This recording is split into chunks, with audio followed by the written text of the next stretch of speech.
Hey there, this is Eli Delaney with MyBusinessMarketingMentor.com and MarketingMentorTraining.com, and today I've got a video for you. This is 3 reasons why blogs are important to drive traffic to your website. So, are you blogging yet? If not, you really need to be. It's kind of the biggest thing. It's kind of a big buzzword. A lot of people know, have heard of a blog. There's still people out there that don't know what a blog really is. But what we're going to do is kind of go through some of the biggest reasons why you should be, because really in today's world you pretty much have to have a blog in order to really get out there on the internet. And whether you have a large corporation or a small business that you run out of your home, blogs are the easiest way to set up a web presence if you don't have one already. So if you don't have a full-blown corporate website or anything like that, blogs are a great way to get started. They're simple, they're very easy to set up. And the cool thing is blogs are even more powerful as an addition to an existing website if you do have one already.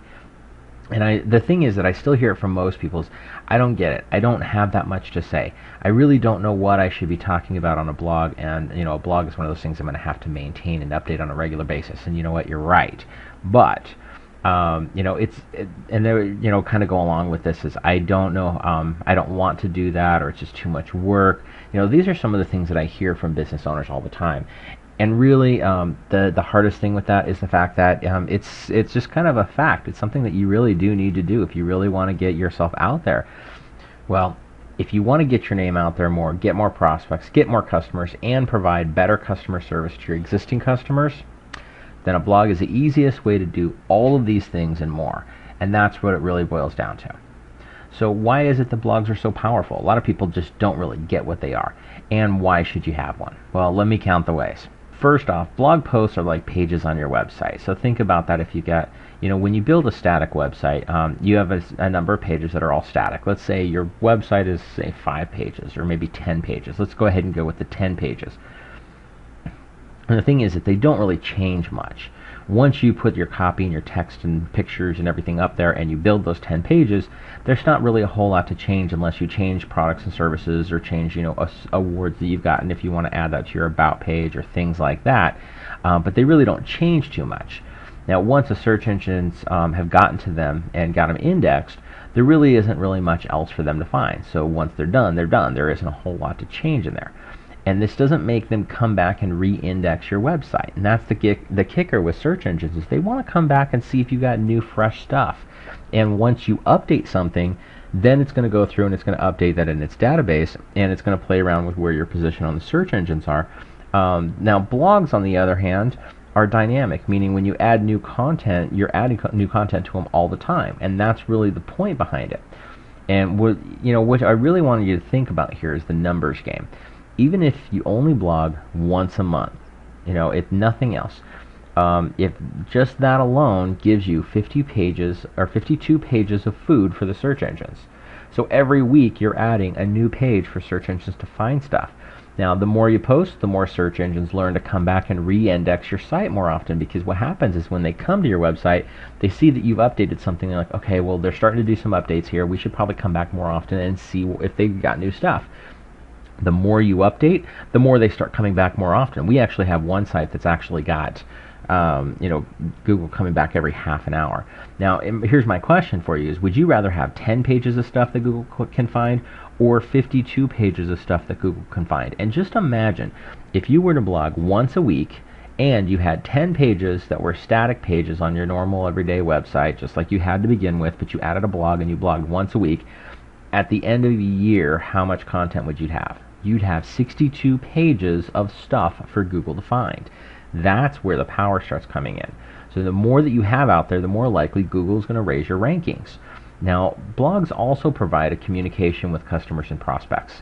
They're not generally just for advertisements for your stuff. They're generally a little bit more content-based, more information-based, education-based. You talk about things that are going on. If you do have a new product or service you're adding, it's a great way to pop that in there.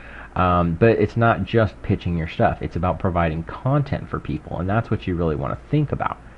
You should also add a little bit more personality and feelings with your post. It's okay to make it a little bit more personalized.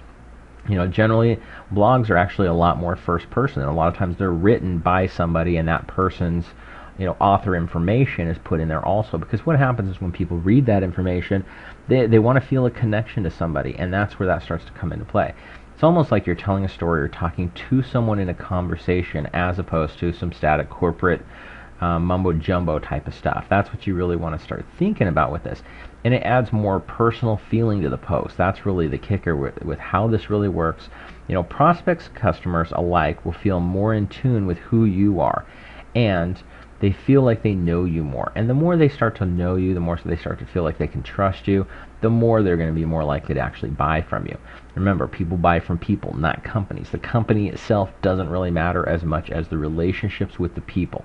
So that's where you really want to start thinking about this in your process. Now, your blog post can also give you a huge relationship with your readers, even if you've never met them. And that's one of the cool things. I do this all the time. I've got relationships with people who've commented on blog posts. They've sent me emails. I've got basically people that are out there promoting my stuff. They like my stuff, and they get to know me, even though we've never actually met. And if you think about this is an old sales term. It's been around forever, but it really, really comes true when you're talking about blogs. The more you tell, the more you sell. The more you're talking and relating to people and giving them good educational information, the more they're going to start trusting you, and the more they're going to start buying you. And you need to talk to them, not just pitch them your wares. Have a conversation. Ask them questions. This is where you're going to start getting comments back where people are going to actually answer those questions, or they're going to make comments saying, hey, this was a great tip. It really helped me out. Here's some other thoughts to go along with it. And you start building that community type base. That's where it really comes into play and is great. And blogs provide for a better customer service. By posting blog articles on how you can use it, someone can use your products better, it can help cut down on customer service, because people start reading blog posts and they might have been having some form of problem with one of your products or services, and it may not have been big enough of a deal for them to stop and call, but it was something that irritated them a little bit. Well, if they see a blog post and you said, hey, this is something that's going on, this is how you can fix this, then you're being proactive on your side, and when they read that, they're going to like, oh, that answers that question. Now I know how to do it. These guys are great. Just kind of think about it that way. You can even create simple little videos demonstrating your products in use. That's a big one too, because a blog isn't just text. You can add pictures, you can add videos. Adding videos is great because it builds even more of a relationship. People start feeling like they know you more because of the fact they can actually see your face or hear your voice related to it. And the more you share with how much they can do with your product, or new ways to use your product that they haven't thought about it before, you'll help your customers get involved with your product and actually use it more. And the more they use it, the more they consume it, the more likely they're going to really love what you have to offer. You can even do simple FAQs, or frequently asked questions, that are tips on ways to help them out even more and answer a lot of the common questions people have with you.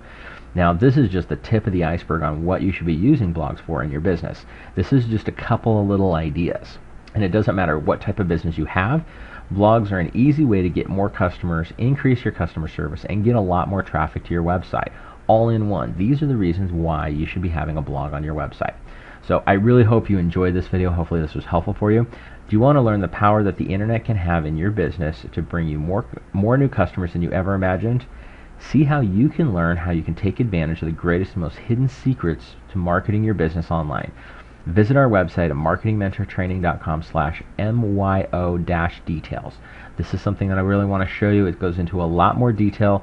Like I said, this is just a tip of the iceberg. So go there, check it out, and we've got some more information for you there. Thank you very much. Again, this is Eli Delaney with mybusinessmarketingmentor.com, marketingmentortraining.com. Get out there, have fun, and make it an awesome day.